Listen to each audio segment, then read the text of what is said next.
बिस्मिल्लाहिर्रहमानिर्रहीम। उम्मीद करता हूँ कि तमाम स्टूडेंट्स खैरियत से होंगे। बेटा आज का हमारा जो वीडियो लेक्चर होगा वो नाइन्थ क्लास की जो न्यू सेशन की किताब मैथमेटिक्स की आई है उसकी एक्सरसाइज नंबर 1.1 का होगा। ठीक है, 1.1 को करने से पहले आपको पहले डिटेल के साथ इसके रियल नंबर क्या होता है, rational, irrational, terminating, non terminating, recurring, number line, हर चीज़ को पहले डिटेल से बताने की कोशिश करूँगा। याद रखिएगा बच्चे, अगर ये आप बेसिक चीज़ें इनकी इंट्रोडक्टिव सुनेंगे तो सवाल करने में आसानी पैदा होगी। बाद बच्चे क्या करते हैं, सिर्फ सवाल की तरफ दौड़ लगाते हैं, लेकिन जब उनकी बेस, उनके पॉइंट क्लियर नहीं होते तो फिर वो सवाल एक दिन उनको भूल जाना है। मैथमेटिक्स आसान है बिल्कुल, अगर उसको समझ कर किया जाए तो। वीडियो के अंदर बने रहिएगा, और जिसने अभी तक चैनल सब्सक्राइब नहीं किया हुआ बेटा वो चैनल को सब्सक्राइब कर दे, ताकि मज़ीद आने वाली वीडियो जो है ना वो आपको प्रोवाइड हो सकें, और अगली एक्सरसाइज 1.2 के ऊपर जो है वो बात होगी। ठीक है, अभी वीडियो को ज़्यादा लंबा ना करते हुए हम क्या करते हैं जी, चलते हैं जी यूनिट नंबर 1 रियल नंबर्स के ऊपर। यहाँ पे मैं बात बता दूं अपने स्टूडेंट को कि रियल नंबर क्या होता है। बेटा जो नंबर लाइन के ऊपर ज़ाहिर हो रहा हो, जो रैशनल भी हो, जो इरैशनल भी हो, उसको डेसिमल की फॉर्म में भी लिखा जा सके, फ्रैक्शनल फॉर्म में भी लिखा जा सके, ये तमाम के तमाम नंबर्स जो है ना वो रियल नंबर होते हैं। ठीक है, अंडर रूट माइनस, जिसके अंडर रूट के नीचे माइनस आ रहा है वो योटा यानी कम्प्लेक्स नंबर से डिनोट हो जाते हैं। लेकिन हमारा जो यहाँ पे मेन काम है रियल नंबर को ही इंट्रोड्यूस करवाना है, इसकी प्रॉपर्टीज़ के बारे में पढ़ना, ईच एंड एवरीथिंग आज इस वीडियो लेक्चर के अंदर आप देखने वाले हैं। अब यहाँ पे अगर इसकी टाइप्स की बात कर ली जाए तो टाइप्स के अंदर बेटा सर-ए-फ़हरिस्त हमारे पास जो है ना वो मेनली इसकी जो टाइप्स हैं वो हमारे पास रैशनल और इरैशनल हैं। ठीक है जी, अब रैशनल क्या होता है, इरैशनल क्या होता है, उसके बारे में ज़रा पढ़ लेते हैं कि जी रैशनल और इरैशनल किस तरीके से हैं। सबसे पहले हम बात करेंगे रैशनल नंबर के ऊपर। तो यहाँ पे लिखा हुआ जी कि rational number is a type of real number that can be expressed as the ratio of two integers where the denominator is non-zero। Denominator non zero होना चाहिए। और फिर उसके बाद उसने बताया हुआ है कि इसकी मिसालें जो है ना वो ये हैं। ठीक है, मैंने लिख दी हुई हैं मिसालें, 3/4, 22/7, 1/2, ऑल द रैशनल नंबर्स। यहाँ पे ज़रा ध्यान रखिएगा पुत्र, ये फ्रैक्शन की सूरत में हो सकता है, ये डेसिमल की सूरत में हो सकता है, ये रेशो की सूरत में हो सकता है। तो दीज ऐसे नंबर जिनको P/Q की फॉर्म में लिखा जा सके, बटे की फॉर्म के अंदर लिखा जा सके, ऐसे नंबर को हम रैशनल नंबर कहते हैं। ये एक डेफिनेशन ये हो गई। अच्छा बेटा, यहाँ पे ना एक बड़ी थोड़ी सी ज़रा बताने वाली ज़रूरत है कि वो ना डिनोमिनेटर नॉन ज़ीरो होना चाहिए। अच्छा, यहाँ ना दो लफ्ज़ हैं, एक है डिनोमिनेटर, एक है निनोमिनेटर। बटे की ऊपर वाली वैल्यू को निनोमिनेटर कहते हैं और बटे की नीचे वाली वैल्यू को डिनोमिनेटर कहते हैं। तो मैं इधर यानी ये निनोमिनेटर हो गया और ये हमारे पास डिनोमिनेटर होता है। ठीक है, अब यहाँ मज़ीद एग्जाम्पलों को ज़रा इसको देखते हैं कि किस तरीके से मामला हैं, फिर आगे की जानिब चलेंगे। यहाँ पे इरेशनल नंबर को पहले देखें जी, वो कहता है ऐसा नंबर जिनको हम P/Q की फॉर्म के अंदर नहीं लिख सकते। यहाँ AB का हवाला दिया हुआ है, साथ मैंने ये सिंपल फ्रैक्शन की सूरत में नहीं लिखा जा सकता। It can not be write in the form of AB where A and B are the integers and B is non zero. यानी B के नॉन ज़ीरो कहने का मकसद फिर वही है कि यहाँ पे ये आपके पास नॉन ज़ीरो यानी डिनोमिनेटर ज़ीरो नहीं होना चाहिए इसके अंदर भी। अब ना यहाँ पे पुत्र अगर मैं दोबारा से ज़रा इसकी टाइप को देखूँ ना, तो यहाँ रैशनल नंबर मेरे पास बच्चे, रैशनल के अंदर ना हमारे पास दो तरह के रैशनल नंबर होते हैं। एक वो नंबर जो टर्मिनेटिंग है और एक वो नंबर जो नॉन टर्मिनेटिंग है और रिक्योरिंग है। बात बताने लगा हूँ, गौर कीजिएगा। टर्मिनेटिंग जो ख़त्म हो जाते हैं, ऐसे नंबर जो ख़त्म शुदा है, ठीक है, टर्मिनेट हो गए हैं। और नॉन टर्मिनेटिंग ऐसे नंबर जो ख़त्म नहीं हो रहे। ठीक है, इसकी थोड़ी सी मिसालें समझ करना इसको करने की। और रिक्योरिंग वो होते हैं जो रिपीटेड वैल्यूज़ रख रहे हैं, रिपीट हो रहे हैं बार बार, यानी कुछ काम करने के बाद वो वैल्यू, यानी जब आप किसी को हल करते हैं तो उसके बाद वो रिपीट हो जाते हैं। अब मैं टर्मिनेटिंग की मिसाल देता हूँ। जैसे बेटा मान लीजिए कि हमारे पास ना यहाँ पे एक मिसाल हम लिख लेते हैं। यहाँ ना हमारे पास 1/4 एक नंबर है। ठीक है, P/Q की फॉर्म के अंदर लिखा हुआ है, और इसको देखेंगे हमारे पास ना 0.25 आंसर आता है। तो ये हो गया बेटा, देखिए ना कुछ हिंसों के बाद ये ख़त्म हो गया। तो ये हो गया हमारे पास टर्मिनेटिंग। इसी तरह से बड़ी मिसाल इस तरह की है यार, कि जैसे मैं यहाँ पे 3/25 लिख दूँ, 8/25 लिख दूँ, समथिंग कुछ भी आ जाए जो थोड़े हिंसों के बाद आगे जाके ख़त्म हो जाता है बेटा, उसको हम कहते हैं टर्मिनेटिंग। जैसे यहाँ एक और मिसाल अगर मैं लेता हूँ, मैं कहता हूँ 3/8 लिखें, तो जब मैं इसको सॉल्व करता हूँ ना तो इसका आंसर आता है बेटा जी 0.375। तो याद रखें ये भी थोड़े हिंसों के बाद जाके ख़त्म हो गया, तो ये भी हमारे पास क्या होगा, ये टर्मिनेटिंग होगा। रैशनल के अंदर दो टाइप्स हैं, एक वो टर्मिनेटिंग होने चाहिए और दूसरा अगर नॉन टर्मिनेटिंग और रिक्योरिंग भी हो सकते हैं। ठीक है जी, मज़ीद देखते हैं जी, आगे हम बात करेंगे पुत्र नॉन टर्मिनेटिंग के ऊपर बात करते हैं जी, उसकी मिसालों को भी ज़रा समझ के फिर आगे जाने की कोशिश करते हैं। नॉन टर्मिनेटिंग ऐसे हैं जो ना ख़त्म होने वाले नंबर हैं। ठीक है, इसके अंदर पाई की वैल्यू देख लें आप। ठीक है, जैसे मैं यहाँ पे पाई की वैल्यू तो वो हमारे पास होती है ना 3.14, सॉरी जी, यहाँ पे हमारे पास वो 3.14 एंड सो ऑन वो चलती रहती है वैल्यू। ठीक है, सो ऑन चलती रहेगी। नॉन टर्मिनेटिंग होंगे, रिपीट भी जो है ना वो नहीं हो रहे। ठीक है, वो चलते रहेंगे चलते रहेंगे। और इसके बाद हमारे पास है जी और ई की मिसाल है, एक्सपोनेंशियल की मिसाल है हमारे पास। अब मैं थोड़ा सा रिक्योरिंग के हवाले से भी जिक्र कर देता हूँ। बेटा रिक्योरिंग नंबर्स ऐसे नंबर्स होते हैं कि जो एक तरतीब के तहत फॉलो अप हो रहे होते हैं, ठीक है। एक तरतीब जिनकी फॉलो अप होती है उसको हम कहते हैं। जैसे देखिए अगर मैं यहाँ पे 1/3 लिखता हूँ, यहाँ पे मैं लिखता हूँ 1/3, तो जब हम इसको हल करते हैं तो याद रखें ऐसे ही करते हैं ना, 3 इधर और यहाँ पे पॉइंट लगा के 0 होगा तो 3 तो यानी ये मेरे पास जितने भी हैं ना, इसको मैं हल करता हूँ तो ये मेरे पास आंसर आता है 0.333 ऐसे ये मूव ऑन सो ऑन चलते जाते हैं। तो ये हमारे पास रिक्योरिंग आ गया, ठीक है, एक तरतीब के साथ फॉलो अप होते हैं।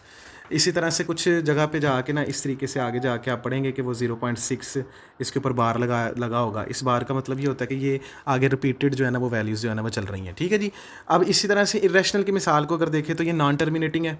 अब नॉन टर्मिनेटिंग का मैंने हवाला पहले ही बताया, ख़त्म नहीं होंगे, लेकिन ये नॉन रिक्योरिंग डेसिमल भी होंगे, यानी ये रिपीटेड नहीं होंगे, ये आगे आगे की तरफ जो है ना वो रिपीट नहीं हो रहे होंगे, किसी खास तरतीब को फॉलो नहीं कर रहे होंगे और अनलिमिटेड होंगे, इनफाइनाइट होंगे। इसको फिर हम इरेशनल करार देते हैं, ठीक है। अब यहाँ पे थोड़ा सा मैंने इसके हवाले से डिटेल यहाँ पे नीचे लिखी है, उस डिटेल को जल्दी जल्दी से पढ़ के हम एक्सरसाइज की तरफ जो है ना वो चलते हैं। यहाँ पे मैंने बात की, जैसे ये देखिए पाई की मिसाल है, ये आइलर्स नंबर यानी ई के हवाले से मैंने आपको बात की कि जैसे देखें 2.718828।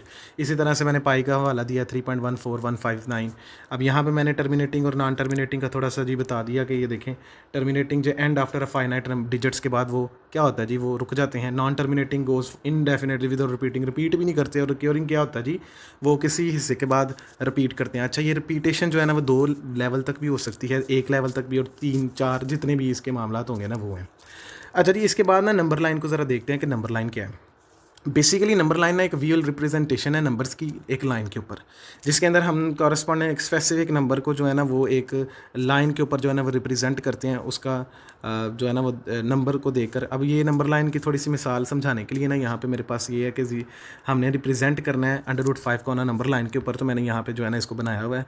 ये आपकी जो किताब है उसकी एग्जांपल में भी ये शामिल है। तो अच्छा ये जो मेकिंग की हुई है उसने, ये जो सारी मेकिंग है ये हमारे पास ये किस तरीके से ये ट्रायंगल बनी है, इसके ऊपर बात बेटा जब मैं नंबर लाइन का पॉइंट सवाल नंबर 2 इसी एक्सरसाइज का क्लियर करवा रहा हूँ ना तो वहाँ पे ये डिटेल से बता दूंगा। फिलहाल यहाँ पे मैं सिर्फ एक नंबर लाइन का आइडिया दे रहा हूँ कि देखिए √5 था तो उसको हमने क्या किया जी, उसको हमने नंबर लाइन के ऊपर जाहिर करना है। तो ये जो है ना नंबर लाइन, ये इसका कॉन्सेप्ट ये होता है कि ये नंबर्स को जाहिर करने के लिए एक विजुअल रिप्रेजेंटेशन है। जस्ट इतनी सी बात आपने इसको याद रखना है। मैंने फिर बता दूँ कि सवाल नंबर 2 के अंदर जब इसकी पूरी डिटेल दूंगा, आप वीडियो को प्रॉपर देखते रहिएगा, आपको मज़ीद जो है ना वो समझ आती जाएगी किस तरीके से ये डायग्राम, ये पाइथागोरस थ्योरम इसके ऊपर कैसे एप्लीकेबल है, ये ट्रायंगल्स कैसे बनी होंगी, कैसे बनानी है, हर चीज़ डिटेल से बताने होंगे। लेकिन उससे पहले सवाल नंबर 1 की जानिब जो हमने नॉलेज लिया रैशनल इरेशनल का। अच्छा जी यहाँ पे प्रॉपर्टीज़ को भी मैंने डिस्कस किया है, किस तरीके से ये प्रॉपर्टीज़ हैं, ये एडिटिव मल्टीप्लिकेटिव, ये इसका भी मैं बेटा आपको दोबारा से जो है ना वो बताने वाला हूँ। लेकिन सबसे पहले हमने जो एक्सरसाइज नंबर 1.1 है ना उसका सवाल नंबर 1 की जानिब जाना है। याद रखें ये जो आपके पास जो वीडियो पहुँच रही है इसके ऊपर बेटा बड़ी मेहनत से और पूरी एक्सरसाइज की वीडियो बनाने की कोशिश की गई है। तो मैंने हर चीज़ को, किसी प्रॉपर्टी को भी नहीं छोड़ा, हर चीज़ से इसकी वीडियो जो है ना वो आपको बताऊंगा। उसके अंदर बिल्कुल परेशान होने की ज़रूरत नहीं है। मैंने आपको बताया था कि ये हम जो है ना ये हमारा मकसद जो है ना वो पूरे के पूरा मैथमेटिक्स के हर एक सवाल को हल करके देना है। तो प्रॉपर्टीज़ के ऊपर भी बात करते हैं लेकिन ख़ास तरतीब को हम फॉलो करेंगे, ठीक है जी। आए जी चलते हैं। सबसे पहले देखेंगे हमारे पास नंबर लिखा हुआ है 0.353535। आपको पता हो अभी मैंने ना रैशनल के हवाले से ना 2 टाइप्स बता रहा था। उसके अंदर मैंने बात की थी कि जी ये जो रिपीटेड रिक्योरिंग हो जाएंगे ना, यानी वो थोड़े क्या होंगे, वो रिपीट हो गए हैं नंबर। तो देखिए ना इसके अंदर 3535 हमारे पास ऐसा नंबर है जो क्या हो रहा है, ये रिपीट हो रहा है। तो सिंपल तरीके से मैं इसको लिख दूंगा कि ये हमारे पास क्या है जी, ये हमारे पास रैशनल है। क्या है जी, ये रैशनल हो जाएगा, ठीक है यहाँ। और दूसरा इसी तरह से दूसरे नंबर पे जो हमारे पास है वो 0.6, वो भी मैंने मिसाल भी इसके ऊपर दी थी कि 0.6666, तो ये भी हमारे पास क्या होगा, ये भी हमारे पास रैशनल हो जाएगा। इसी तरह से सवाल नंबर 3 की जानिब चलते हैं। सवाल नंबर 3 की जानिब अगर देखें तो 2.236067 है। सर ये नॉन टर्मिनेटिंग है, रुक नहीं रहे, ख़त्म नहीं हो रहे, और इसके अंदर नॉन रिक्योरिंग भी हैं क्योंकि ये रिपीट भी नहीं हो रहे। तो बेटा इसका आंसर होगा इरेशनल। क्या होगा जी, इसका आंसर इरेशनल होगा। सवाल नंबर 4 की जानिब चलते हैं। √7 है, तो √7 भी ये इनफाइनाइट नंबर की तरफ नॉन टर्मिनेटिंग और नॉन रिक्योरिंग नंबर है, तो ये भी हमारे पास इरेशनल होगा। इसका आंसर भी क्या होगा हमारे पास, इरेशनल। सवाल नंबर जो 6 है हमारे पास बेटा, जुज़ नंबर 5 को देखें पहले। जुज़ नंबर 5 हमारे पास आइलर्स नंबर है और इसको हम कहते हैं अभी ऊपर मिसाल के अंदर भी मैंने इसको डिस्क्राइब कर दिया था कि ये बेटा जी इर्रेशनल नंबर है। पाई और ये दोनों की मिसाल मैंने ऊपर दी थी कि these are the irrational number. अच्छा, यहाँ सवाल नंबर 7 की जानिब ज़रा तो गौर कीजिए कि ये हमारे पास सवाल नंबर 7 के अंदर √11 आ चुका है। अब उसके अंदर 5 जमा कर लो, 10 जमा कर लो, लेकिन वो फिर एक ख़ास तरतीब को फॉलो नहीं करेंगे और नाम ख़त्म होने वाले नंबर हैं। तो बेसिकली ये परफेक्ट स्केयर नहीं है। परफेक्ट स्केयर अगर होते तो फिर ये हम कह सकते थे कि ये रैशनल नंबर हैं, ठीक है। इसी तरह से ये भी परफेक्ट स्केयर नहीं है, √13 भी परफेक्ट स्केयर नहीं है, √3 भी परफेक्ट स्केयर नहीं है, √7 भी परफेक्ट स्केयर नहीं है। तो ये हमारे पास इर्रेशनल नंबर होते हैं। यहाँ पे थोड़ी सी एक पॉइंट टू बी नोटेड ज़रा ज़हन के अंदर रखिएगा। अगर मान लीजिए कि मैं यहाँ पे लिखता हूँ पुत्र √16, ठीक है, इसका आंसर हमारे पास 4 आ रहा है। अगर मैं लिख रहा हूँ √25 तो इसका आंसर हमारे पास 5 आ रहा है, ठीक है। यानी जिसका भी हम प्रॉपर स्केयरिंग वाला काम करते हैं ना, तो these number are rational number, इनको हम रैशनल नंबर मानते हैं, ठीक है। इसी तरह से देखें 15/4 की अगर बात करूं इसकी, तो देखें ये पहले ही p/q की फॉर्म के अंदर लिखा हुआ है, तो बेटा ये भी रैशनल नंबर ही होगा। इसी तरह से अगर हम इस सवाल को हल करते हैं तो देखें ये हमारे पास ना डिफरेंस फार्मूला लग रहा है, और डिफरेंस फार्मूले को यानी पहले का अगर मैं स्केयर करूँ यहाँ पे ये आएगा, इसका स्केयर ये है, और -√2 इसका स्केयर ये होगा। तो जब इसको हल करेंगे तो 4 - 2 तो हमारे पास 2 आ गया। तो बेसिकली ये भी हमारे पास क्या है, एक यानी ये स्केयर यानी प्रॉपर एक फार्मूले को फॉलो अप कर रहा है, तो ये भी हमारे पास क्या होगा, ये रैशनल नंबर होगा। अच्छा, ये था हमारा सवाल नंबर 1 जिसको हमने प्रॉपरली रैशनल नंबर को देखा। इसी तरह से ना अब मैं सवाल नंबर 2 को करने जा रहा हूँ। उसके अंदर मैंने आपसे वादा किया था कि जी जब मैं हम सवाल नंबर 2 को पढ़ा रहे होंगे ना, तो उसके अंदर जितनी भी डिटेल से इसके वो किस तरीके से वो डायग्राम और वो बनी है उसको जो है हम ना फॉलो अप करने की कोशिश करते हैं। लेकिन उससे पहले बेटा वीडियो को जो है ना वो लाइक कर दें और इसके ऊपर कमेंट कर दें कि अगर आपको सवाल नंबर 1 की समझ आ चुकी है तो उसके ऊपर ओके जो है ना, question number 1 okay all clear का मैसेज जो है ना, कमेंट जो है ना वो आपने मुझे कर देना है, ठीक है। इसी तरह से √2 की जानिब देखिएगा, √2 क्या है। अच्छा, इसके लिए ना इसका आंसर मैंने यहाँ पे कुछ इस तरीके से ड्रा करके रखा हुआ है, ज़रा गौर करते हैं और इसको समझने की कोशिश करते हैं। बेटा जी देखें, हमारे पास नंबर लाइन एक ऐसी लाइन होती है जिसके दरमियान में 0 और इस जानिब 1 2 3 पॉजिटिव नंबर और यहाँ पे इस तरफ जो है ना वो नेगेटिव नंबर होते हैं। अब देखें हमारे पास सवाल जो लिखा हुआ है ना, वो हमारे पास लिखा हुआ है जी √2। √2 का क्या मतलब है? √2 से मुराद ये है, और इस तरीके से ये डायग्राम जो है ना वो ड्रा की गई है, वो ज़रा देखें। अगर मैं ना √2 को हल करता हूँ ना, तो ये हमारे पास इसकी वैल्यू जो है ना वो आती है। तो इसके मुताबिक देखें, पहला डिजिट जो है ना हमारे पास यहाँ पे 1 है, तो हमने क्या करना है 1 इस जानिब भी, और इसी तरह से ये परपेंडिकुलर लाइन ड्रा करनी है, इसकी भी हाइट जो है ना वो 1 होनी चाहिए। और जब हम इसके ऊपर पाइथागोरस थ्योरम लगाएंगे ना, तो ये जो है ना हमारे पास होगा √2। कैसे, ज़रा बता देता हूँ। पाइथागोरस थ्योरम हमारे पास क्या होता है, हमारे पास होता है हाइपो का स्केयर, और यहाँ पे हमारे पास पी का स्केयर, और ये हमारे पास बी का स्केयर, ऐसे ही है। और बेटा जब हमारे पास यहाँ पे हाइपो है, हाइपो हमारे पास हमने जो है ना वो फाइंड आउट करनी है, और जब हम यहाँ पे 1 + 1 करेंगे, ये हमारे पास फाइंड आउट हो रही है। तो यहाँ पे देखिए हमारे पास एक्स स्केयर की वैल्यू जो होगी ना वो हमारे पास आएगी 2, और जब मैं एक्स की वैल्यू निकालूंगा तो ये हमारे पास √2 आ जाएगा, ठीक है जी। तो इस तरीके से ये डायग्राम आपने पहले इस तरह से ट्रायंगल जो है ना वो बना लेनी है। अब देखें इसकी वैल्यू जो आई थी उसके मुताबिक मैं जो है ना पहला पॉइंट जो है ना वो ले रहा हूँ। अब आपने क्या करना है, इस पॉइंट के ऊपर रख के ना, देखिए मैं इसको थोड़ा सा ज़रा क्लियर करता हूँ ज़रा समझाने के लिए। अब हमने क्या किया, आगे वाला पॉइंट क्या करना है, हमने इस पॉइंट के ऊपर रख के ना, ये वाले पॉइंट के ऊपर प्रकार की मदद से ना यहाँ पे डॉटेड लाइन का ना एक हमने इस तरीके से जो है ना वो लाइन जो है ना कोस जो है ना वो लगा देनी है। जब हम इसके ऊपर रख के 1 की यहाँ पे कोस लगाएंगे, तो यहाँ पे जो पॉइंट होगा, तो ये हमारे पास जो P पॉइंट होगा ना, ये हमारे पास रिक्वायर्ड पॉइंट है जो हमने निकालना है। इस तरीके से ये नंबर लाइन के ऊपर √ का पॉइंट जो है ना वो जाहिर किया गया है। कोशिश मैंने की है बेटा इसको डिटेल से बताने की। ठीक इसी तरह से ना इसका अगला सवाल है और बड़ा इंपॉर्टेंट सवाल माना जाता है। 2-3 तरीके हैं इसको निकालने के, या तो सिंपल नंबर लाइन के ऊपर इसको जाहिर कर देना, या इसको ध्यान से देख कर समझने की कोशिश कीजिएगा। सवाल नंबर जो है ना हमारे पास 2 है, उसका मैंने बेसिक स्ट्रक्चर जहाँ पर बना के रखा हुआ है, लेकिन यहाँ पर भी आपको डिटेल से बताने की कोशिश करता हूँ कि वो क्या है। सवाल इसका है जी कि अब हमारा डीलअप होगा √3 के साथ। तो √3 जब आप कैलकुलेटर पे लिखेंगे तो आपके पास जो आंसर आएगा ना वो कुछ यूँ होगा। अब इसके मुताबिक ना हमारा पहला पॉइंट जो है ना वो भी फिर वही आ गया, ठीक है। तो यानी हमने यहाँ से यहाँ तक मूव करना है 1, और यहाँ पे परपेंडिकुलर लाइन भी मैंने कितनी लेनी है, 1 लेनी है। और यहाँ पे जब मैंने इसका हाइपो निकाला है, तो अभी आपके सामने निकाला था √2 का, जो मैंने यहाँ पे सॉल्व करके बताया था। अब यहाँ पे मैं नया काम क्या करने जा रहा हूँ, ज़रा गौर करना। अब ना यहाँ तक हमारे पास वैल्यू पहले ही मालूम हो चुकी है। मैं क्या करता हूँ, मैं इस हिस्से को ना देखना, इस हिस्से को पुत्र मैंने बेस मान लेना, यानी ये मेरे पास बेस है, ये √2 है। और ये वाला जो हमारे पास पॉइंट है ना, इसको मैं क्या करता हूँ, कि ये वाली जो पॉइंट है, ये वाला, इसके ऊपर मैं परपेंडिकुलर ड्रा करता हूँ। अब बच्चे ये जो पॉइंट हमने वो येलो लाइन से हम जाहिर कर रहे हैं, ये वाली लाइन से, ये हमारे पास अब हम होगा हमारा हाइपो, ठीक है, हाइपोटेन्यूज। परपेंडिकुलर के जो पैथागोरस है उसके फार्मूले के तहत क्या होगा, अब देखिएगा ज़रा, इसको मैं थोड़ा सा ज़रा नीचे से ज़रा दिखाता हूँ किस तरह का मामला है। ये क्या होगा जी, हमारे पास ना ये वाली वैल्यू जो है ये हाइपो है, यानी यहाँ पे मैं लिख लेता हूँ एच, ये मेरे पास बेस बन चुकी और ये वाला हिस्सा मेरे पास परपेंडिकुलर बन चुका।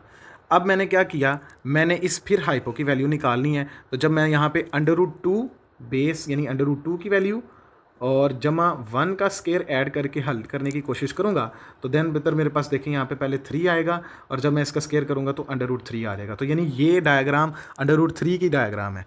फिर क्या करना है, हमने इस पॉइंट को रेफरेंस पॉइंट मानकर यहाँ पे प्रकार रखनी है और ये लाइन इस तरीके से जो है ना हमने क्या करनी है, कोस लगा देनी है।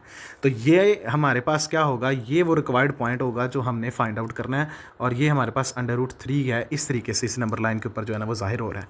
ठीक है, बड़ी आसानी से बताने की कोशिश की है, प्रकार की मदद से बेटा इसको निकालना है आपने, जहाँ से समझ नहीं आएगी फिर आपने मुझसे पूछ लेना है।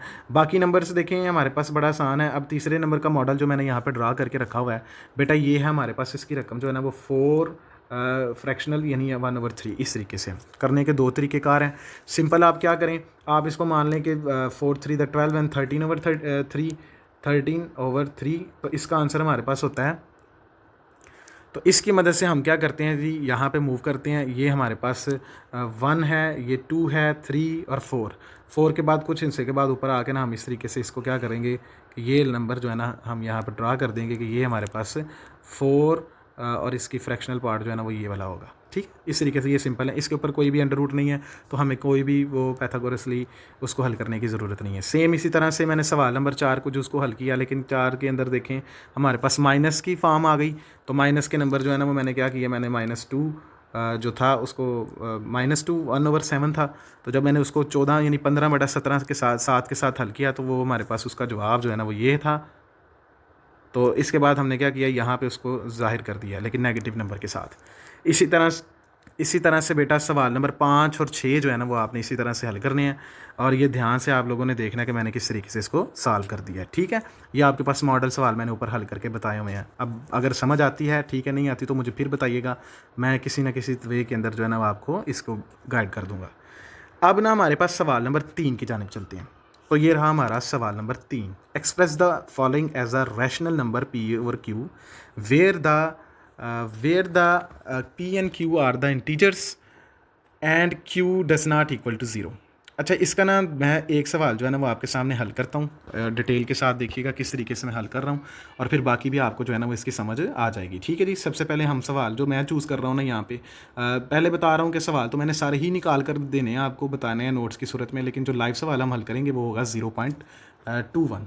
तो एक्स की वैल्यू हमारे पास, चलिए कलर चेंज कर लेते हैं हम यहाँ से, ब्लैक कलर की राइटिंग जो है ना वो थोड़ा सा इसकी मोटाई जो है ना वो भी ठीक कर लें, और आए जी दोबारा इसको लिखते हैं। यहाँ पे मैं लिखूँगा पुत्र, x की वैल्यू मेरे पास है 0.21 और इसके ऊपर बार। अच्छा, इस बार का मतलब ये होता है कि यार ये जो हमारे पास ये 0 के बाद जिसके ऊपर बार लगा हुआ है ना, ये रिपीटेड वैल्यू यानी रिक्योरिंग वाले मामलात हैं, तो ये ऐसे सो ऑन जो है ना वो कंटिन्यू है। अब आपने क्या करना है, इसको मान लेना आपने इक्वेशन नंबर 1। ठीक है, इसको क्या मान लेना है, इक्वेशन नंबर 1।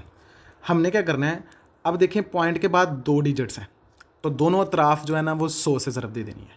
अगर तो 1 डिजिट होता तो हम मल्टीप्लाई किससे करते, 10 के साथ। अगर 3 डिजिट होते तो हम मल्टीप्लाई करते 1000 के साथ। लेकिन यहाँ पे आपके सवाल के अंदर, यहाँ तो पहले सवाल के अंदर 10 है और 2 भी जो लास्ट वाले सवाल हैं वो 100 के साथ है। तो मैंने क्या किया, मैंने इस इक्वेशन को 100 के साथ मल्टीप्लाई किया, तो इस तरफ 100x बन गया, और यहाँ पे मेरे पास जो बना ना, जब मैंने 100 मल्टीप्लाई विद दैट, तो ये मेरे पास आ गया 21.2121। ओके, और इसी तरह से अब इसको मैं नाम दे दूंगा कि ये हमारे पास इक्वेशन नंबर जो है ना वो 2 है, यानी ये इक्वेशन नंबर 1 थी, ये इक्वेशन नंबर 2 है। अब क्या करना है, मैंने इक्वेशन नंबर 2 से इक्वेशन नंबर 1 को क्या करना है जी, माइनस कर देना है। अब जब मैं ये काम करूँगा तो देखिए किस तरीके से होगा, यहाँ पे हमारे पास होगा 100x minus x is equal to 21.2121 and so on, ये चल रहा है। इसी तरह से -0.2121 और ये इस तरीके से कंटिन्यू है। अच्छा, उस जानिब अगर हम देखेंगे, हम 100 में से 1 निकालें तो यहाँ पे हमारे पास आएगा 99x, और यहाँ पे हमारे पास आगे आ गया बेटा, देखें ये जो है ना, ये वाले जो आगे वाले पार्ट हैं ये दोनों इसके अंदर सेम है, और 21 में से 0 में निकालेंगे तो 21 ही आएगा, लेकिन आगे वाला पार्ट जो है ना वो कैंसिल हो जाएगा। कैलकुलेटर पे आप इसकी वैल्यू, तो ये हमारे पास 21 आ गया। हमने अब क्या करना है, हमने x की वैल्यू यहाँ पे लिखनी है कि हमारे पास आ गया 21/99। तो बेटा ये हमारे सवाल का जो है ना वो आंसर होगा। ठीक है जी, ये हमने बड़ी आसानी के साथ सवाल को हल करने की कोशिश की है। इसी तरह से बेटा जो ऊपर वाले सवाल है ना, मैंने उनको यहाँ पे डिटेल से बताने की एक दफ़ा देखें मैंने किस तरीके से लिखे हुए हैं। सबसे पहले अगर मैं इसकी बात करूँ तो देखें, पहले वो जो है ना हमारे पास क्या हो रहा है, हमने यहाँ पे उसको रिपीटेड वैल्यूज़ में लिखा है। अब मल्टीप्लाई 10 मैंने बताया ऊपर मल्टीप्लाई 10 कैसे करना है, और फिर हमारे पास हमने इसको क्या कर दिया जी, यहाँ माइनस किया, माइनस करने से, और फिर यहाँ दोनों ही कोई नहीं, मैंने इस तरह से लिख कर इसका आंसर होगा 4/9। ये सवाल उसी तरीके से आप यहाँ से इसका आइडिया लेकर खुद करने की कोशिश करिएगा। ठीक है जी, ये था हमारा सवाल नंबर 3। हमने सवाल नंबर 3 को भी बेटा हर सवाल को डिटेल से देखा है, और चलते हैं हम मज़ीद आगे वाले सवालों की तरफ। लेकिन आगे वाले सवाल जो है ना वो प्रॉपर्टी के नेम्स हैं, तो आएँ अब हम प्रॉपर्टी के ऊपर बात करते हैं जिनका मैंने यहाँ पर जिक्र किया था। तो बच्चे जी, प्रॉपर्टीज़ ऑफ रियल नंबर की बातें होने जा रही हैं। 4 तरह से आपके सिलेबस के अंदर बेटा इसको डिस्क्राइब किया गया। एक उसने एडिटिव प्रॉपर्टीज़ के हवाले से बात की है, मल्टीप्लिकेटिव प्रॉपर्टीज़ के हवाले से बात की है, फिर ऑर्डर की लिहाज से और फिर इक्वालिटी के लिहाज से जो है ना इन्होंने इसको जो है ना वो एक्सप्लेन करने की कोशिश की है। तो ज़रा देखें बारी बारी करके जो भी प्रॉपर्टियाँ आपकी किसी सिलेबस के अंदर शामिल हैं मैं बताने की कोशिश करता हूँ। सबसे पहले एडिटिव प्रॉपर्टी। अच्छा याद रखिएगा, एडिटिव और मल्टीप्लिकेटिव में सिर्फ जमा और मल्टीप्लाई का फ़र्क ही रहेगा, प्रॉपर्टियाँ तकरीबन सेम ही रहेंगी, लेकिन बारी बारी करके इन प्रॉपर्टियों को समझने की कोशिश करते हैं। चलें जी, सबसे पहले हमारे पास यहाँ पर आती है पुत्र क्लियर प्रॉपर्टी। अब ये क्लियर क्या है और क्लियर प्रॉपर्टी से क्या मुराद होता है? अच्छा, मान लीजिए यहाँ ये क्लियर प्रॉपर्टी कुछ इस अंदाज से होती है कि मान लें हमारे पास ना एक यूनिवर्सल सेट है, यानी यहाँ पर रियल नंबर का जिक्र किया गया, और मैं कोई से 2 डिजिट उठा लेता हूँ। मैं कहता हूँ मेरे पास कोई भी 2 डिजिट हैं, जैसे 2 और 3 हैं। जब मैं उनको जमा करूँगा ना तो उसका जवाब जो होगा ना वो भी बेटा रियल नंबर के अंदर से ही आना चाहिए। यानी देखें, अगर मैं यहाँ पे आपके सामने लिखता हूँ कि मैं लिखता हूँ 2 + 3, तो देखें ये कितना आ गया 5। तो क्या 5 नहीं रियल नंबर से बिलोंग कर रहा? ये भी क्या कर रहा है, रियल नंबर से बिलोंग कर रहा है। तो इसका मतलब है ये क्लियर प्रॉपर्टी को फॉलो अप कर गया। अच्छा याद रहे, इसी तरह से मैंने ये देखिए बिल्कुल उसकी किताब ने भी आगे इसी तरह की मिसाल जो है ना वो दी हुई है। इसी तरह से बेटा देखिए मल्टीप्लिकेटिव प्रॉपर्टी के अंदर भी ऐसे ही होगा। 2 को 5 से ज़रब दे दो तो जवाब जो आ रहा है वो फिर बिलोंग किससे कर रहा है, वो रियल नंबर से ही कर रहा है यार। तो इसका मतलब है कि clear property with respect to addition और मल्टीप्लिकेशन हमने समझ ली बड़ी आसानी के साथ। यानी 2 जमा कर लें या मल्टीप्लाई कर लें, अगर उसका जवाब भी उसी यूनिवर्सल सेट में से आता है, यहाँ पे जो यूनिवर्सल सेट है वो रियल नंबर है, आपको वो खास तरह का कोई सेट देकर भी कह सकता है। तो ये क्लियर प्रॉपर्टी का जो है ना थोड़ा सा कॉन्सेप्ट था। अब चलते हैं पुत्र कम्यूटेटिव प्रॉपर्टी। कम्यूटेटिव प्रॉपर्टी भी विद रिस्पेक्ट टू एडिशन और मल्टीप्लिकेशन होगी। सबसे पहले एडिशन की बात कर ली जाए तो याद रखें, अगर 2 में 5 को प्लस कर दिया जाए या 5 में 2 को प्लस कर दिया जाए तो दे हैव इक्वल आंसर। इनके जो जवाब है ना वो सेम होंगे। सेम इसी तरह से अगर इनको मल्टीप्लाई कर दिया जाए तो वो भी क्या होगा, हमारे पास सेम आंसर होंगे, और वो भी किससे बिलोंग कर रहे होंगे, रियल नंबर के साथ, रियल नंबर के अंदर बिलोंग कर रहे होंगे। एसोसिएटिव प्रॉपर्टी खासतौर पर एक तरतीबी प्रॉपर्टी भी कहा जाता है जी इसको। जी देखें, जैसे ए के अंदर दो रकमों को पहले जमा करके फिर एक उसके अंदर जमा किया जाए, या पहले वाली 2 को जमा करके तीसरे के अंदर जमा किया जाए, तो इनके आंसर भी सेम आते हैं। इसी तरह से मल्टीप्लिकेटिव के हवाले से भी यहाँ पे देखें आप नज़र आ सकता है कि ये मिसाल के साथ यहाँ पे किताब को भी ओपन करके रख लें सामने, ताकि मज़ीद आसानी जो है ना वो समझ आ जाए।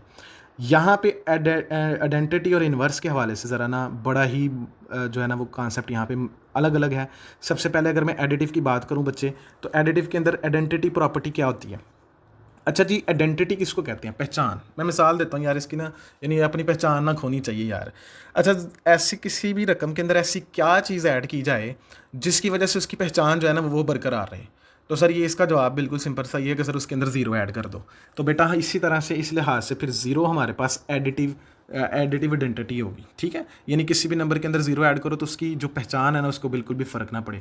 यहाँ उसने जो मिसाल दी हुई है वो 5 + 0 है, तो देखें इसकी दोबारा से आंसर 5 ही आ रहा है, तो इसकी किसी भी किस्म की जो पहचान है ना नंबर की वो नहीं खोई। तो इस वजह से एडिटिव आइडेंटिटी क्या होगी, 0। इसी तरह से इन्वर्स है, तो बेटा जमा का इन्वर्स क्या होता है, माइनस होगा। तो बेटा एडिटिव इन्वर्स होता है कि अगर उस रकम का यानी जो आपके पास रकम है उसका उल्ट उसके अंदर ऐड कर दिया जाए तो उसका आंसर हमेशा 0 आएगा। इस तरह से ये जो प्रॉपर्टी फॉलो होगी ना उसको हम एडिटिव इन्वर्स कहेंगे। तो ये उसकी मिसाल यहाँ पे जो है ना उसने बड़ी अच्छी मिसाल है, कोई भी आप नंबर चेंज करके मिसाल जो है ना इसकी लिख सकते हैं। लेकिन इसी तरह से मल्टीप्लिकेटिव आइडेंटिटी, और इसको भी देख लें, मैंने अभी बात की थी ना बच्चे कि आइडेंटिटी का मतलब होता है कि पहचान नहीं होनी चाहिए। अब ज़रब होगी तो किसी ऐसे डिजिट को किससे ज़रब किया जाए कि वो उसकी पहचान ना बदल सके, तो बिल्कुल जी उसको जो है ना वो 1 से मल्टीप्लाई किया जाएगा तो फिर वो अपनी पहचान बिल्कुल भी नहीं खोएगा। तो इसका मतलब हुआ कि मल्टीप्लिकेटिव आइडेंटिटी क्या हुई, वो 1 हुई। मल्टीप्लिकेटिव आइडेंटिटी क्या हुई, 1 हुई। MCQs के तौर पर जो है ना वो सवालों के अंदर पूछा जाता है। इसी तरह से इन्वर्स है, तो मल्टीप्लिकेटिव का इन्वर्स डिवाइड में होगा, तो यानी रेसिप्रोकल नंबर होगा, तो जब इसको कैंसिल आउट होंगे तो हमेशा इसका आंसर भी 1 आएगा। यहाँ उसने मिसाल देकर भी वजाहत कर दी है जी। अच्छा, ये थी हमारी एडिटिव और मल्टीप्लिकेटिव प्रॉपर्टी। अभी इसके साथ साथ हम जो है ना वो नीचे वाली प्रॉपर्टियों को भी देखते हैं किस तरीके से उसने जिक्र किया हुआ है। ऑर्डर के लिहाज से बेटा ये प्रॉपर्टियाँ बड़ी ही आसान लफ्ज़ों के अंदर मैं बताने की कोशिश करूँगा, लेकिन उससे पहले अगर वीडियो को अभी तक आपने चैनल को सब्सक्राइब नहीं किया हुआ तो बराए मेहरबानी देखें, आपके लिए कितनी डिटेल वीडियो मैं जो है ना वो बना रहा हूँ। तो आपका भी हक बनता है कि हमें सपोर्ट करें बेटा। अगर आप मुझे सपोर्ट करेंगे तो फिर ही ज़्यादा से ज़्यादा तलीमी जो मकासद है मेरे वो पूरे हो पाएंगे, ठीक है। मेरा मकसद सिर्फ यही है कि जितने ज़्यादा बच्चे हैं ना उनको बेटा मैथ की प्रॉब्लम नहीं होने देनी, हर तरह से उसकी हेल्प कर देनी है। तो यहाँ ऑर्डर के लिहाज से जो प्रॉपर्टियों का जिक्र आता है ना बच्चे, वो है सबसे पहले ट्रिकोटोमी प्रॉपर्टी। अब ये ट्रिकोटोमी प्रॉपर्टी क्या है, वो कहता है कोई भी नंबर जो है ना या तो वो बराबर होगा आपस में या बड़ा छोटा हो सकता है। तो ये इस तरह जो होता है ना ये ट्रिकोटोमी प्रॉपर्टी को फॉलो अप होता है। कहता है कि 2 नंबर हैं जो रियल नंबर से बिलोंग कर रहे हैं, या तो वो आपस में बराबर होंगे या कोई छोटा होगा तो यहाँ कोई बड़ा होगा यार। तो ये बड़ा आसानी के साथ ट्रिकोटोमी प्रॉपर्टी जो है ना वो जिक्र किया हमने यहाँ पे। इसी तरह से ना आगे वाली प्रॉपर्टी की बात करते हैं, ट्रांजिटिव प्रॉपर्टी। अच्छा, इसके अंदर वो कहता है कि आपके पास 3 नंबर हैं। ट्रांजिटिव प्रॉपर्टी ये होता है कि यार अब किसी के साथ ना आगे रिलेट करके बात कर देनी, ठीक है। मैं अगर ऐसे इस तरह का वो इस तरह का तो वो भी इस तरह का होगा, ठीक है। ये भी इसके ऊपर डिटेल से थोड़ा बताता हूँ क्या चीज़ थी। ABC मान लो मेरे पास एक ना रियल नंबर है, तो मैं कहता हूँ कि मान लिया मैंने कि यार A जो है ना वो B से बड़ा है और B जो है ना वो C से बड़ा है। तो फिर इसका मतलब ये होगा कि यार A जो है ना वो C से भी तो क्या होगा, बड़ा ही होगा। छोटे के लिए भी ये बात हो जाती है। तो ये इस तरह की जो प्रॉपर्टी फॉलोअप होंगी, मुआवजा करके आगे वाले की बात की होगी, तो सर याद रखिएगा वो हमारे पास क्या होगा, वो हमारे पास ट्रांजिटिव प्रॉपर्टी के अंदर फॉलोअप होंगे। इसी तरह से यहाँ एडिटिव प्रॉपर्टी को ज़रा देखें। अगर मेरे पास कोई नंबर है, जैसे मैं मिसाल देता हूँ कि 4 जो है ना वो बड़ा है 3 के साथ, 3 से बड़ा है, तो कहता है इसके अंदर अगर सेम डिजिट का नंबर ऐड कर दिया जाए ना तो फिर भी ये चीज़ें सेम ही रहेंगी। जैसे देखो इसके अंदर मैं 1 ऐड कर देता हूँ और फिर यहाँ पे 3 के साथ भी 1 ऐड कर देता हूँ, तो देखो जब इसका जवाब आएगा वो 5 है और फिर इसका जवाब जो 4 है, तो यानी इसके अंदर कोई एडिशन होने के बावजूद भी वो फॉलोअप वही रहेगा, यानी उसका साइन वही रहेगा, वो उसका आंसर भी ग्रेटर ही रहेगा। जैसे देखें A पहले ग्रेटर था और बाद में भी क्या है वो ग्रेटर ही होगा, तो यानी इस वजह से फिर हम कहेंगे कि ये हमारे पास एडिटिव प्रॉपर्टी है, ठीक है जी।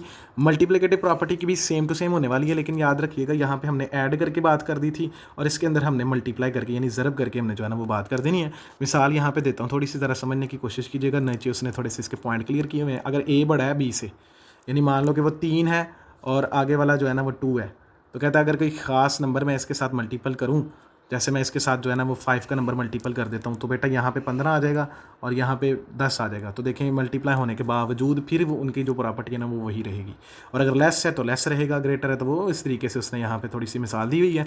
ये नीचे आगे उसने थोड़ा सा ना इस नंबर के अंदर चेंज करके बात की है, लेकिन इसी तरह का हवाला जो है ना वो दिया हुआ है उसने। डिवीजन प्रॉपर्टी का कॉन्सेप्ट भी उसी तरीके से है बेटा, कि डिवीजन के अंदर थोड़ी सी ना चीज़ मुख्तलिफ हो जाती है। बात वही है कि जिस तरीके से नंबर है, आप मिसाल दे के बात करते हैं कि देखें हमारे पास ना, अब मान लें कि हमारे पास A जो है ना वो छोटा है B जो है B से, तो जब हम किसी ख़ास नंबर को उसके नीचे डिवाइड करेंगे ना तो वो काम वही रहना चाहिए, वो उसके अंदर तब्दीली नहीं आएगी। लेकिन यहाँ पे 2 केसेस बना दिए गए हैं कि यहाँ डिपेंड करता है कि C 0 से बड़ा हो, पॉजिटिव नंबर हो, और अगर वो नेगेटिव नंबर होगा तो फिर इसकी जो है ना कंडीशंस चेंज हो जाती हैं। मिसाल के ऊपर बात करते हैं कि यहाँ पे देखें, अगर दूसरे नंबर की कंडीशंस को ज़रा फॉलो अप करते हैं।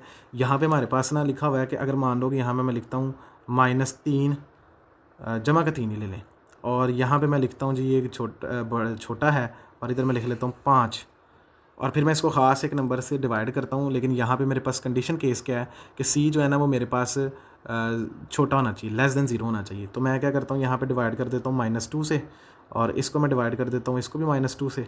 तो इसका जो आंसर आएगा ना वो ये होगा और इसका जो आंसर आएगा ना वो ये होगा। तो देखें लेकिन यहाँ पे जब हमने इसको आंसर को देखा और नंबर लाइन के करीब करने की कोशिश की तो सर देखें इसका साइन जो है ना ये वाला ये चेंज हो गया, तो इस वजह से ये प्रॉपर्टी जो है ना इस तरीके से फॉलो अप होती है। इसी तरीके से देखें हमारे पास ये आगे भी उसने मिसाल दी हुई है, अब उसने ग्रेटर और लेस के लिए मिसाल दी है, सेम काम करके ना उसने बताया हुआ है, ठीक है। इसी तरह से हमारे पास लास्ट प्रॉपर्टी है बेटा रेसिप्रोकल प्रॉपर्टी। इसको भी देखें हमारे पास ए बड़ा है बी से, जो बी बड़ा है ए से, तो फिर अगर जब हम उसका रेसिप्रोकल करेंगे ना तो जैसे डिवीजन के अंदर काम हुआ था ना वो भी यहाँ पे भी यही मामला हो जाएगा, यानी उल्ट हो जाएगा, अपोजिट हो जाएगा। अगर साइन इस तरीके से है तो that will be change to this one. तो इस तरीके से ये प्रॉपर्टियाँ आपको जो है ना आई हुई हैं। इसी प्रॉपर्टी को पढ़ते पढ़ाते जो है ना मज़ीद आगे की तरफ चलते हैं। तो यहाँ पे इक्वालिटी की property of the real number के भी जिक्र किया गया है।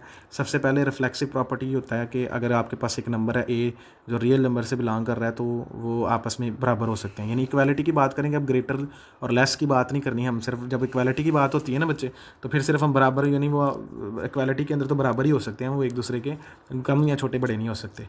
सिमेट्रिक प्रॉपर्टी होता है कि अगर किसी नंबर के ऊपर कोई बेसिकली कोई किसी किस्म का ऑपरेशन लगाया जाए और वो दोबारा वो उसी चीज़ की तरफ लौट आए जिससे वो उसकी हालत जो पहले थी, जो पहली प्रॉपर्टी वो फॉलो अप कर रहा होता है, तो हम वो कहते हैं कि ये नंबर हमारे पास सिमेट्रिक है। आपने मैट्रिसेस के चैप्टर के अंदर भी देखा होगा कि जैसे वो ए का ट्रांसपोज लेते थे हम और वो फिर दोबारा ए के बराबर आता था तो हम कहते थे कि वो सिमेट्रिक है। ये मैट्रिक्स का सिमेट्रिक होना है। नंबर का सिमेट्रिक होना क्या है कि अगर ए बी के बराबर है तो बी भी ए के बराबर होगा, यानी वो दोनों के नंबर आपस में क्या होंगे, यानी इससे फ़र्क नहीं पड़ेगा कि कौन से नंबर के ऊपर ऑपरेशन लग रहा है, जब आपस में बराबर होंगे तो हम कहेंगे वो सिमेट्रिक है। ट्रांजिटिव प्रॉपर्टी का जिक्र अभी थोड़ी देर पहले ऊपर हुआ था, यानी ये नंबर का आगे सिलसिला चलाना, जैसे ए बी के बराबर है वहाँ पे हमने ग्रेटर लेस की बात की थी। यहाँ पे बस फ़र्क इतना है कि हम इक्वलिटी की जो है ना वो बात करते हैं। एडिटिव प्रॉपर्टी याद रखें बेटा, अल-ख्वारिज़मी जो मैथमेटिशियन थे, जब उन्होंने यहाँ पे इस तरह की प्रॉपर्टी जो है ना वो मैथमेटिक्स के अंदर ऐड करवाई हुई हैं। अब वो कहता है कि देखें अगर इक्वल के दो साइड जो है ना अगर हम सेम नंबर को ऐड करवाना पड़ता है, याद है वो टेकिंग +2 ऑन बोथ साइड की बात करते थे या मल्टीप्लाई के हवाले से जिक्र करते थे। वो सारी चीज़ें हैं कि यार इक्वालिटी के अंदर ऐसा होता है कि अगर एक तरफ एक नंबर ऐड करवाना ना तो दूसरी तरफ भी वही नंबर ऐड करवाना पड़ता है, और अगर मल्टीप्लाई करवाना है तो वो मल्टीप्लाई भी इसी तरह से होगा। सेम नंबर होंगे तो आपस में वो क्या होंगे, वो कैंसिल होंगे। देखिए यहाँ से इसी से कैंसिल होने के बाद ये रकम बन जाएगी। और कैंसिलेशन प्रॉपर्टी विद मल्टीप्लिकेशन के लिहाज से भी ये है कि अगर देखें अगर सेम नंबर होंगे तो ये कैंसिल आउट होंगे तो फिर इनका आपस में बराबर आता है। तो ये थी प्रॉपर्टियाँ। इन्हीं प्रॉपर्टी को लेकर ना आगे हमारे पास सवाल नंबर 4 और 5 है। तो आएँ अब सवाल नंबर 4 और 5 की जानिब चलते हैं और देखते हैं कि वो किस तरीके से जो है ना वो निकाला हुआ है। यहाँ पे मैं प्रॉपर्टी का जिक्र करता जाऊँगा, आपने ज़रा वीडियो को ज़रा गौर से देखना है। सबसे पहले देखें हमारे पास जो प्रॉपर्टी है ना ये बेटा बिलोंग कर रही है एसोसिएटिव प्रॉपर्टी ओवर एडिशन, ठीक है। यानी ये देखें प्लस के साइन आ रहे हैं, एडिशन से रिलेट कर रही है और तरतीब है पहले दो को जमा कर लो या बाद वालों को आपस में जमा करके पहले से कर दो, तो ये हमारे पास एसोसिएटिव प्रॉपर्टी ओवर एडिशन होगी। दूसरे नंबर पे बेटा दो को a + b + a, तो ये commutative property with respect to addition या ओवर एडिशन भी लिख सकते हैं, विद रिस्पेक्ट टू भी एडिशन भी लिख सकते हैं। इसी तरह तीसरी प्रॉपर्टी अगर मैं बात करूं तो ये देखें एक नंबर है आगे उसका नेगेटिव नंबर उसके साथ ऐड हुआ है, तो ये प्रॉपर्टी हमारे पास होगी एडिटिव इनवर्स। इसी तरह से ये हमारे पास है जी डिस्ट्रीब्यूटिव प्रॉपर्टी है, लेकिन डिस्ट्रीब्यूटिव प्रॉपर्टी जो है ना ये सिर्फ लेफ्ट साइड के ऊपर, तो हम कहेंगे ये distributive property with respect to multiplication जो है ना उसने बात की हुई है। इसी तरह से यहाँ पे हमारे पास पांचवा सवाल है जो है ना वो होगा हमारे पास एडिटिव आइडेंटिटी होगा, यानी ज़ीरो ऐड करने से उस रकम के अंदर कोई भी फ़र्क नहीं पड़ रहा। मल्टीप्लिकेटिव आइडेंटिटी होगा, 1 से मल्टीपल करके दोबारा 100 आ रहा है तो ये मल्टीप्लिकेटिव आइडेंटिटी होगी। एसोसिएटिव प्रॉपर्टी अंडर मल्टीप्लिकेशन सवाल नंबर जुज़ नंबर 7 की बात कर रहा हूँ। जिसको ये प्रॉपर्टियों का नहीं पता चल रहा है तो वीडियो को पीछे जाकर ज़रा प्रॉपर्टी का जो मैंने बातें की है ना उसको ज़हन के अंदर ज़हन नशीन करने की कोशिश कीजिएगा और याद करनी पड़ेंगी। अगर आप ये याद नहीं करेंगे तो बेटा सवाल निकालने में प्रॉब्लम आती रहनी है। इसी तरह से लास्ट वाली जो प्रॉपर्टी है हमारे पास, जो लास्ट वाला 8वीं जुज़ है, ये हमारे पास होगा कम्यूटेटिव प्रॉपर्टी अंडर मल्टीप्लिकेशन जो है ना वो ये, यानी विद रिस्पेक्ट टू मल्टीप्लिकेशन कह लें अंडर मल्टीप्लिकेशन कह लें, दोनों तरह से आपका जवाब ठीक होगा। अब चलते हैं हम सवाल नंबर 5 की जानिब। वहाँ भी प्रॉपर्टियाँ कुछ प्रॉपर्टियों को फॉलोअप हो रहा है, तो आए देखते हैं कि यहाँ कौन कौन सी प्रॉपर्टियाँ लगी हैं। यानी इसके अंदर देखिए अगर मैं बात करूँ सबसे पहले सवाल के ऊपर, तो बेटा जी ये मेरे पास यहाँ पे एडिटिव प्रॉपर्टी जो है ना वो लगी है, ठीक है जी। एडिटिव प्रॉपर्टी वो यहाँ पे फॉलोअप हो रही है। इसी तरह से आगे वाला सवाल के अंदर ये बिल्कुल उसी तरह से वो जुज़ में से उठा के उन्होंने लगाया है, तो सर ये हमारे पास रेसिप्रोकल प्रॉपर्टी है। सवाल नंबर 2 के अंदर हमारे पास कौन सी प्रॉपर्टी है जी, रेसिप्रोकल प्रॉपर्टी। इसी तरह से सवाल नंबर 3 के अंदर यहाँ पे हमारे पास देखें बात हो रहा था ना कि दोनों तरफ सेम डिजिट ऐड होना चाहिए, तो ये हमारे पास होगा एडिटिव प्रॉपर्टी। ठीक है जी, ये एडिटिव प्रॉपर्टी है। और उससे आगे हमारे पास होगा जी, देखिए सेम डिजिट मल्टीप्लाई होना चाहिए, तो बेटा ये हमारे पास होगा मल्टीप्लिकेटिव प्रॉपर्टी। और सेम काम इसके अंदर भी लगा हुआ है। ये दोनों सवाल तकरीबन जो है ना वो सेम है, लेकिन सर यहाँ पे याद रखेंगे, लेकिन थोड़ा सा फ़र्क है, लेकिन उससे हमारा कोई सरोकार नहीं है। हमें सिर्फ बताना है कि प्रॉपर्टियाँ कौन सी हैं, तो दोनों मल्टीप्लिकेटिव के लिहाज से ही लग रही हैं। और ये जो है ना देखें, अभी इसकी तरतीब थी कि कोई नंबर या तो ग्रेटर हो सकता है, या बराबर हो सकता है, या लेस हो सकता है। तो ये हमारे पास ट्रिकोटोमी प्रॉपर्टी जो है ना वो है फॉलो अप हो रही है। तो इस तरीके से हमने बड़ी आसानी के साथ बच्चे इन 5 सवाल तक जो है ना वो आ चुके हैं। आपकी वीडियो की, आपके कमेंटों की, आपके साथ की बड़ी ज़रूरत है। आप फॉलो करेंगे, सब्सक्राइब करेंगे, तो फिर बेटा हमारा जो है ना वो मिशन जो है ना हमारा वो पूरा होगा। इसी तरह से ना हम चलते हैं जी इंसर्ट टू सवाल नंबर 6 की जानिब।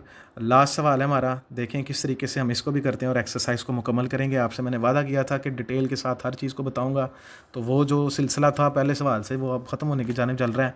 और जल्दी जल्दी से हम कोशिश करेंगे कि इनमें से जो है ना वो सवाल का जवाब तो मैंने आपको तीनों का ही देना है, लेकिन एक सवाल जो है ना खुद हल करके यहाँ पर बताऊँ। तो देखें जी सवाल नंबर 6 के अंदर किस तरीके से है। मैं सवाल की जुज़ जो है ना वो तीसरी जुज़ को पकड़ के जो है ना वो हल करने की कोशिश करता हूँ। ठीक है जी, क्या लिखा हुआ जी देखते हैं।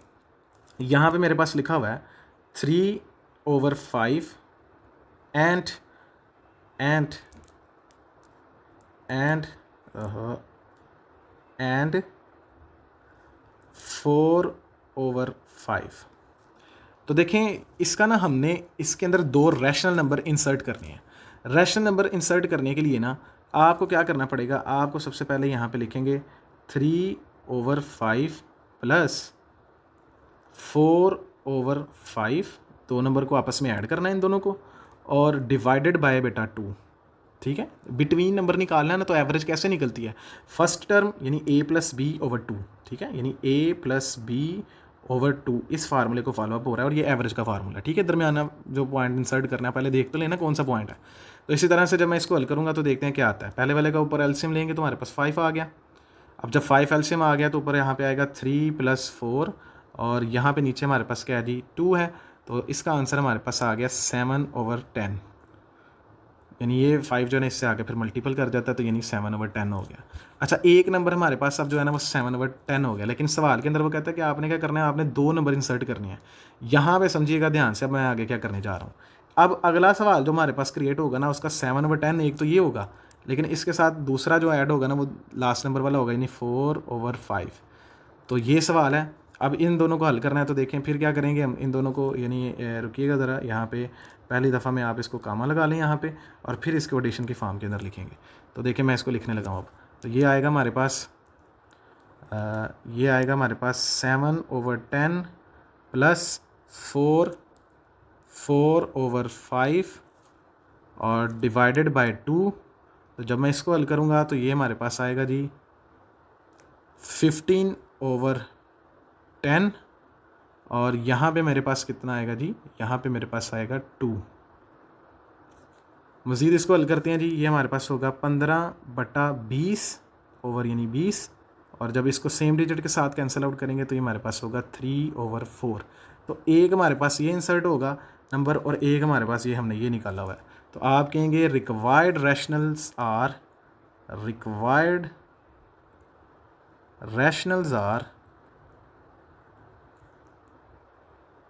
एक 7/10 कामा 3/4। तो ये हमारा आंसर होगा। तो बेटा ये देखें हमने सवाल नंबर जो है ना वो तीसरी जुज़ हमने निकाली है। इसी तरह से देखें, ज़रा गौर कीजिएगा, मैंने पहले वाली 2 जुज़ें भी यहाँ पे निकाल के रखी हुई हैं। तीनों का तीनों सवालों का जवाब जो है ना मैंने निकाला है। देखिए यहाँ पे आप इसके नोट्स भी हेल्प भी ले सकते हैं। ये आप अगर आप समझते हैं कि पहले सवाल के हमें पता चल गया तरीक़ेकार का, तो यहाँ से एक आइडिया लेकर 2 सवाल को हल करके बताना है मुझे। और जिसने बच्चे ने अभी तक पूरी वीडियो देखी है बेटा वो लिखे कि कंप्लीट वीडियो जो है ना उसने देखी है, उसके बारे में मुझे बताए। और आपकी सपोर्ट की बड़ी ज़रूरत है। वीडियो को देखा करें, पूरा लाइक किया करें, वॉच टाइम चाहिए जो है ना वो बढ़ाना है, अपने दोस्तों को बताना है, ताकि हमारी मकसद ये है कि अगर हमारा यूट्यूब जो है ना वो इसको फिर क्या करता है, उसका एल्गोरिदम इसको ऊपर की जानिब लेके जाता है और ज़्यादा से ज़्यादा बच्चों तक जो है ना वीडियो पहुंचेगी। कंटेंट बहुत कमाल का है, देखें पूरी की पूरी एक्सरसाइज को सॉल्व किया है। अपनी दुआओं में जो है ना वो बेटा याद रखना है, और इस्तेफ़ादा जो है ना वो हासिल करते रहना है। अब तक के लिए इतना ही, मिलते हैं फिर 1.2 के अंदर। Okay bye.